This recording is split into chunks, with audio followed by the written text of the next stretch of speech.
So anyhow, I have a Throttle Master MRC. I guess they call it Throttle Pack, actually. I think it's a 100-watt transformer. It's electronic. I have a Kline whistle bell controller that's running in line with that. I have one engine here that only will work with this controller for the whistle, which is very interesting.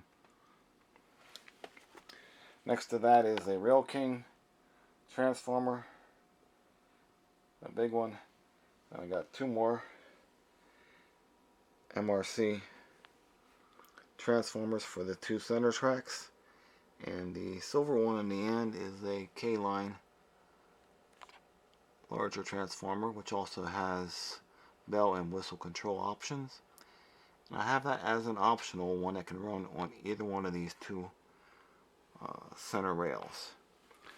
The box here in the middle is my control box, which is actually made out of two racking systems. I got this from the dollar store, and found a way to put it together to make a box. I have fuses on two sides. I use some very interesting wiring setup on this, and I don't want to have the wires melt on me. I have two spots that are kind of weird in the way out the way the Gargrave switches are. So I put a fuse on them, and I blew the fuse several times, and I'm like, okay, I'm tired of taking it apart every time to put a new fuse in it. So I have external fuses I put on there this week. And good I did, because I blew the one away almost as soon as I started it. I had to goof up with one of the switches. My mistake. Anyhow, on the right here, the two here, top one and the bottom one on the right, control these two switches down here. And they're in the order as they are in the box. They're center, self-centering switches. The switch in the middle which is where my fuse goes to. There's a spot on these, about 6 inches maybe, that has fully insulated, but it's the center rail. So I had to power that somehow, but at different times it's junction onto the main rail, and other times it's junction onto on the side rails. So that's why I have a switch on that in the middle, so I can pick either transformer. In this case it's one transformer 3 and transformer 4, and the center would be that has actually no center off. That actually is either one. The switches in the middle, I have these tracks separated over here.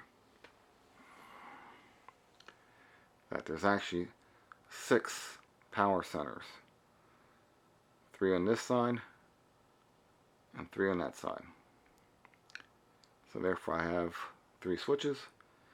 Now I have sidings in the middle of each one of these, and the siding can be picked for either transformer 3 or transformer 4.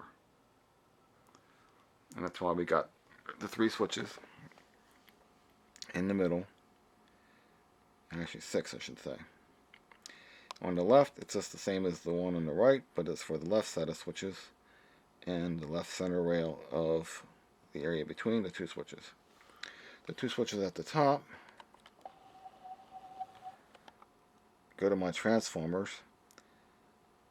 If they're out, they're being controlled by the transformer that's next to them. And if it's in the middle, it's then controlled by the Kline transformer on the right out here. The wiring of this setup for the center 2 main rails and the 2 sidings, I'd say it probably took me 8 to 12 hours. What I used for wiring was actually bulk telephone lines that you would use for like outside from house to house. I bought this years ago when I didn't have much money for my first layout, and that became a good option for this because we have, I think it's 24 wires per cable, but you can't carry a train on a single wire. Well, you can, however, if you have an accident, derailment, it shorts, it'll melt the wires because they're 24 gauge wire. So I just put several 24 gauge wires together for different sections. Since they're color coded, they're much easier to keep track of rather than using heavier wire, but actually having wires now that are all look the same color. So the color coding did help with my setup. Now I have a situation here that's unique. The center one has switches that bridge like that, and the outside track has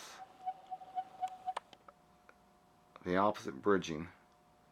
What this means is I can run a train on the outside, take this siding here where the GG1's sitting, and then it can be put on the inside track.